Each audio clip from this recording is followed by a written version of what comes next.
కూడా కథ చెప్తున్న వారు కె హరిప్రసాద్, పిహెచ్ఎం, రత్నగిరి, రొల్లా మండలం, ఆంధ్రప్రదేశ్ రాష్ట్ర ఉత్తమ ఉపాధ్యాయ అవార్డు గ్రహీత 2017వ సంవత్సరం. మరి ఆవు పులి ఈ కథలో అనగనగా ఒక రోజు అన్ని ఆవులు మేతుకున్నాయి. ఒక్క ఆవు మాత్రం మేతకు వెళ్ళిన ఆవులు సాయంకాలం 5 గంటలు అవుతా ఉంది, ఇంకా మేత వేస్తూనే ఉంది. మిగతా ఆవులని మేత వేసి వెళ్ళిపోయినాయి వాటి దాని. ఈ ఆవు మాత్రం మేత వేస్తానే ఉంది. కొంచెం సేపటికి అక్కడి నుంచి ఒక శబ్దం వినపడింది.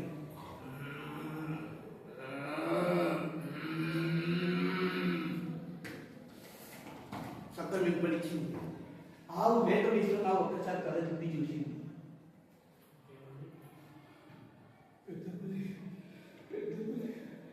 చంపేస్తుంది. అంతలో నా పెద్ద పులి దగ్గరకు వచ్చింది. ఏమి, నేను నీ దగ్గరకు వస్తూ ఉంటే నీకు భయం కాలేదా? నీకు భయం కాలేదా?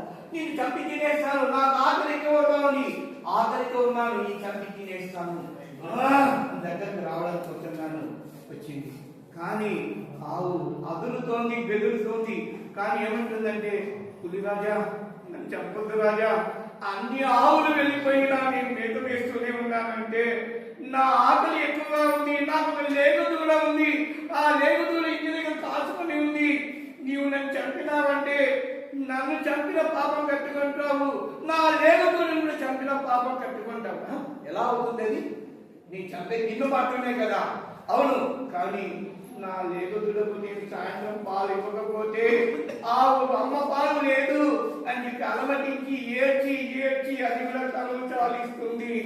అప్పుడు ఒక్క పాపానికి నువ్వు 2 పాపాలు మూడగట్టుకుంటున్నావు. కాబట్టి పులిరాజా, నేను అది మాట తప్పదు రాజా. నేను ఇంటికి వెళ్ళి నా లేగదూడకు పాలిచ్చి వస్తాను రాజా, నన్ను నమ్ము రాజా.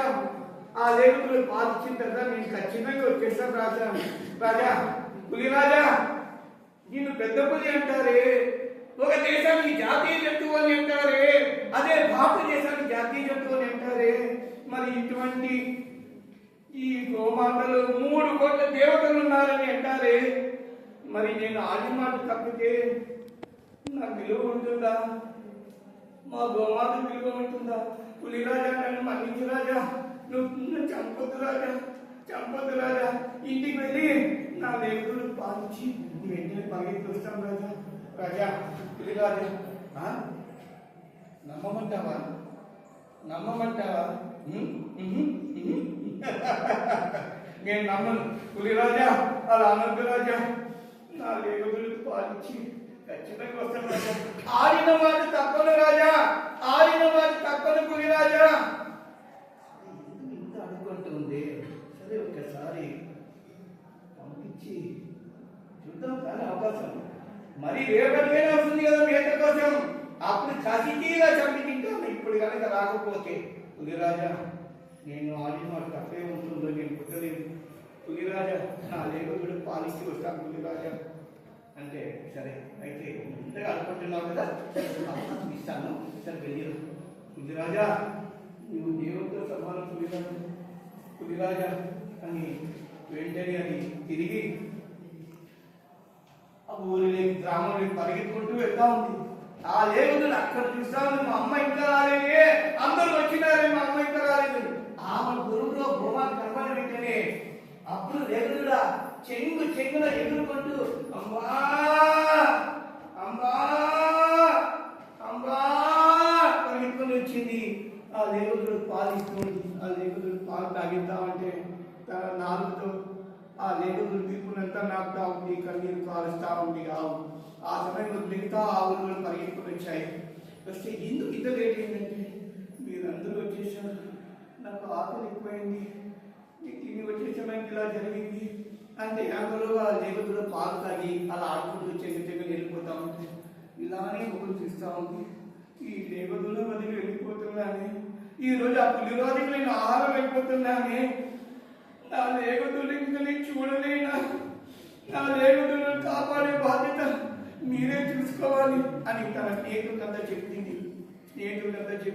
అంతేకాదు లేగదుడు ఏమంటుంది, అమ్మా నువ్వు ఎవరితో అల్లరి చేసుకోవద్దు, ఇంకా అలాగే పెట్టుకోవద్దు. నువ్వు జాగ్రత్తగా ఉండమని లేవదులకు చెప్పింది. ఇక్కడ స్నేహితులు చెప్తా ఉంది, తన బిడ్డను బాగా చూసుకోండి. అందులోగా గోమాత ఏమంటామంటే పోకుండా పోతే అయిపోయి కదా, పోకుండా పోతే అయిపోయి కదా, ఊరుకో. ఏమిటో ఆ మాట నాకు నేర్పొద్దు, ఆ మాట నాకు నేర్పొద్దు. ఆడిన వారు తప్పని ఉంచులో పుట్టిన దాన్ని నేను, అదే మన గోమాత వంశం. మరి అటువంటి దానికి నువ్వు ఇది నేర్పొద్దు. నువ్వు వినవా? నేను వినను, ఆడిన మాట తప్పను. నేను పులిరాజు మీద ఆహారం అయిపోతాను, నా బిడ్డను మీరు బాగా చూసుకోండి అంటే సరే అవి నవ్వుకుంటూ సరే అనుకుంటూ ఊరికే అయిపోయినాయి. వెంటనే అక్కడ పెద్ద పులి కాసుకోండి, ఇంకా రాలేదే, గంట సేపు లోపల వస్తానని చెప్పాను, ఇంకా రాలేదే, ఆకలి అయిపోతాంది నాకు, ఇంకా రాలేదు. చూసిన అంత దూరంలో అక్కడి నుంచి ఆవు కనబడింది.